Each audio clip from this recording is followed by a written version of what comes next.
And frankly, he's such an asshole that I think all of Japan benefits. Some cops had given me a rundown of what had happened, but Igari had sources that I definitely didn't have. I wanted to hear what he knew. The reports in the media have been lacking. Here's what I know. The reasons for his expulsion come down to a few things. He had been skipping board meetings, and when he invited a bunch of entertainers and actors to his birthday celebration while skipping another important meeting, it touched the nerves of the executives. The weekly magazine, Shukan Shincho, did a lavish article on the whole thing. Not good publicity.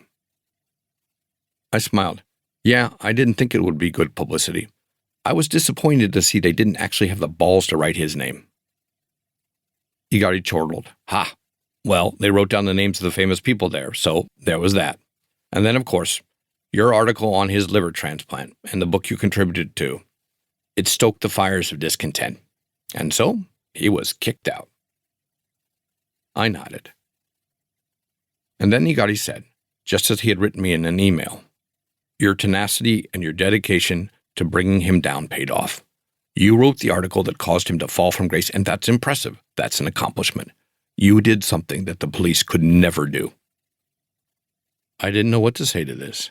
It still didn't seem quite real, but I felt I had accomplished something. After a long string of losses, it felt better to be on the winning side. I had written an article in the May 2008 edition of the Washington Post that exposed how Goto had made a deal with the FBI to get a visa to the U.S. How had he done it?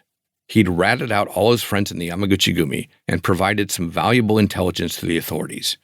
In exchange, he had gotten a visa to the U.S. and picked up a new liver at UCLA, jumping ahead of more deserving, innocent people.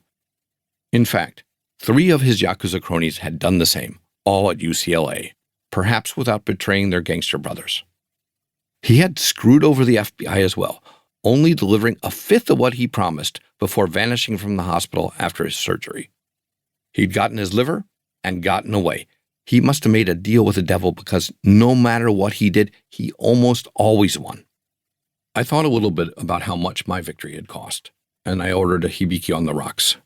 Japanese whiskey was actually pretty good. We were both in a fine mood. The Westin Hotel seemed the perfect place to celebrate. On another October night, 7 years before, Igari had helped the hotel get rid of their most troublesome client and guest, Tadamasa Goto himself. This hotel had once been Goto's second home. He had been banished from it, just as he'd now been banished from his yakuza home. The hotel was located in Ebisu Garden Place, which was once a hotspot in Tokyo. In 2001, it was the trendy place to be, located close to Ebisu Station, full of exciting new restaurants, a museum of photography, and an avant-garde cinema. The Westin was the high-end love hotel of the area and had a glitzy status. The headquarters of Goto's gang were in the Shizuoka prefecture, but he was leading the Yamaguchi-gumi invasion of Tokyo and came to the city often. Of course, he liked to stay in fancy hotels. He had become quite fond of the Westin and would stay there for days on end. He would put down a deposit that was the yen equivalent of $10,000 every time he turned up. So in terms of money, he was a great client for the hotel. The problem was that the longer he stayed, the more insolent and demanding he became. He and his cronies had a tendency to swindle the hotel staff, harass guests, and make the place a living hell for those staying or working there. The hotel manager, who was nearing his retirement, decided that as his final duty, he should get rid of this unwanted customer once and for all. And so, on a cold night in October, with much trepidation, he decided to pay a visit to Goto himself and ask him to leave. When he went to Goto's room, his men brought him face to face with the gremlin. The manager did not mince words. Everyone here is aware that a famous yakuza boss is staying at this hotel, that being you. And frankly, all the employees are frightened and uneasy, and this is an impediment to doing their job. I hesitate to ask, but could you do us the courtesy of checking out of the hotel? Goto was surprised at the request, but did not lose his temper. He asked to see the accommodation agreements for the hotel. The agreement is the contract you sign when you register at a hotel in Japan.